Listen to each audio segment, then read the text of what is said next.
I want to now turn to Kaushik Deka. He's executive editor, India Today magazine, also runs an excellent website for India Today that focuses on the Northeast. As I said, we're going to use the entire power of the network on this program to bring you various dimensions to every big story. Kaushik, what's your sense, first of all, that what the question that still remains unanswered, why did Biren Singh suddenly resign after 21 months where he was digging his heels in? What suddenly changed? There are two, three factors. First, as you probably know, that there was an audio tape that came out where he said certain things which could be very explosive. And one private lab which has said that 93% chances that these are his voice only.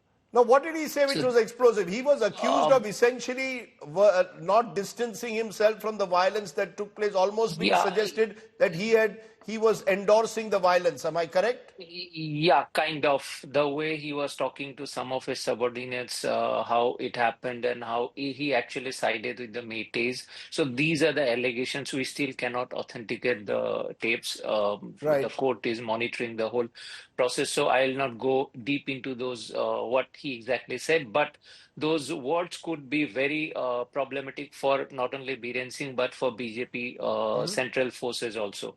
So, of course, that was the pressure. The main trigger was that. And as you know, that for last 2 years, since the beginning of this crisis, many BJP MLAs didn't actually support Biren Singh. But he survived because the central authority of the BJP, they backed him. And he also was a Métis force. You could say that he had support of several civil society groups. But 2 years is too a long time. And what has happened there is fatigue has come in to both sides, particularly to the Métis in a sense that the Manipur is still in a situation where peace hasn't come back, and the local people they are suffering on many counts. So And Biren is Singh it too has little, too late to your mind, or do you believe there is now a much needed opening that could restore some element of normalcy? There is no doubt it is late, but the situation emerged in such a way that Biren Singh now didn't have that bargaining chip, so he had to quit. He understood that this time even Amit Shah or Prime Minister Modi cannot save him, or probably they want him out also for their own convenience, whatever the reason be. It is late, but the beginning has happened.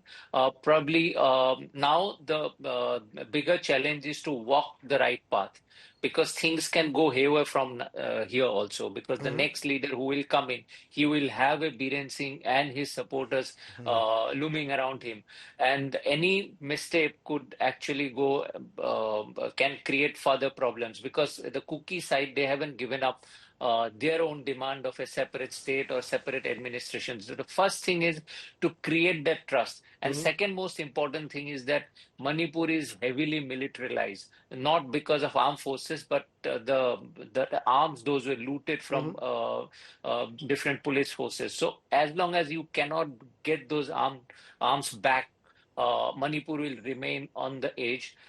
Plus, as someone mentioned, that all the insurgent groups, they have become active. Yeah.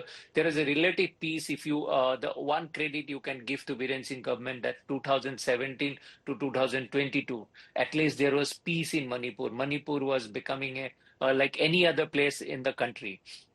But that whole work has been undone, and now most of the Uh, insurgent groups are back. The civil society is militarized. So, first thing would be for the governor, also new governor, and the CM or the president's role, whatever happens, the new administration, they will have to first take care of that arms are back, and the peace process begins. But the beginning, for that beginning, as I repeatedly am saying, that one the arms have to be taken care of. one final question: do you see the state heading for a spell of president's rule? It depends. Both ways.